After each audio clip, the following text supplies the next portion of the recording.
Hello दोस्तों, मैं हरी। मुझे नहीं पता कि आप सपोर्ट करेंगे या नहीं। पता नहीं मेरी इस आवाज़ में कितना दम है, लेकिन मैं आपको एक कहानी सुनाना चाहता हूँ जो मुझे मेरी दादी ने बताई थी। हम अक्सर सोचते हैं कि चमत्कार सिर्फ कहानी में होते हैं, लेकिन आज जो मैं कहानी आपको बताने जा रहा हूँ उसे सुनकर आपका ईश्वर और इंसानियत पर भरोसा और गहरा हो जाएगा।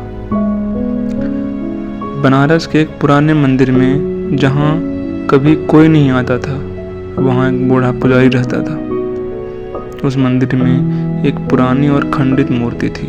लोग कहते थे कि यह मूर्ति अब शापित है, इसलिए वहाँ कोई पूजा नहीं करता था। लेकिन पुजारी जी के लिए वही मूर्ति उनका सब कुछ था। वो रोज सुबह उठकर मूर्ति को साफ करते, उसे फूल चढ़ाते और घंटों तक रोते हुए प्रार्थना करते। एक दिन शहर में भयंकर सूखा पड़ा। नदियां सूख गई, खेत जल गए और लोग भूख और प्यास से मरने लगे। लोग मंदिरों में भगवान से प्रार्थना करने लगे, लेकिन उनके सारे मंदिर बंद थे। लोग पुजारी जी के पास आए और बोले, पुजारी जी, आपकी मंदिर तो शापित है, क्या हमें इस मुसीबत से बचाएगी? पुजारी जी ने सिर्फ एक बात कही, भगवान के लिए कोई मूर्ति शापित नहीं होती, सिर्फ इंसान का दिल शापित हो सकता है। पुजारी जी ने एक ऐसा कदम उठाया जो किसी ने सोचा नहीं था।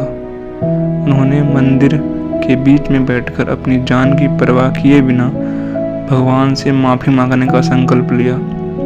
उन्होंने कहा, हे ईश्वर, अगर मैं एक सच्चा भक्त हूँ तो मेरे आशियों की कीमत में इस सूखे से राहत लाओ। पुजारी जी लगातार 3 दिन और 3 रात तक बिना कुछ खाए पिए रोते रहे। तीसरे दिन की शाम को जब पुजारी जी बेहोश होने ही वाले थे, तभी मंदिर की उस खंडित मूर्ति से पानी निकलने लगा।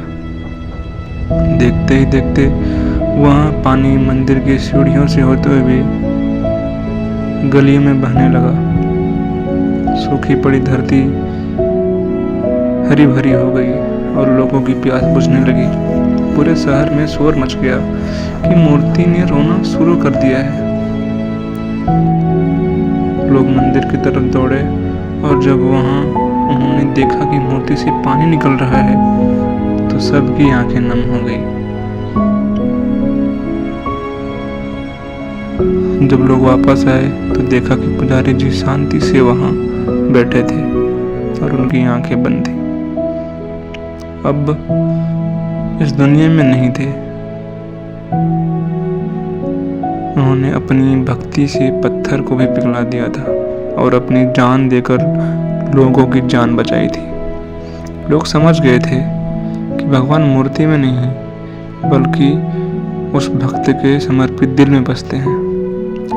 आज भी उस मंदिर में लोग आते हैं और कहते हैं कि अगर आपका दिल साफ हो तो आज भी वहां से खुशी के आंसू की एक बूंद मिल सकती है।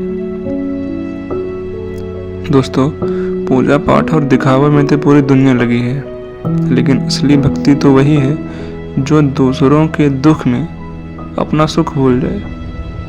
अगर मेरी दादी की कहानी आपको अच्छी लगी तो लाइक और शेयर ज़रूर करें, और हाँ, अगली कहानी के लिए सब्सक्राइब करना ना भूलें। धन्यवाद।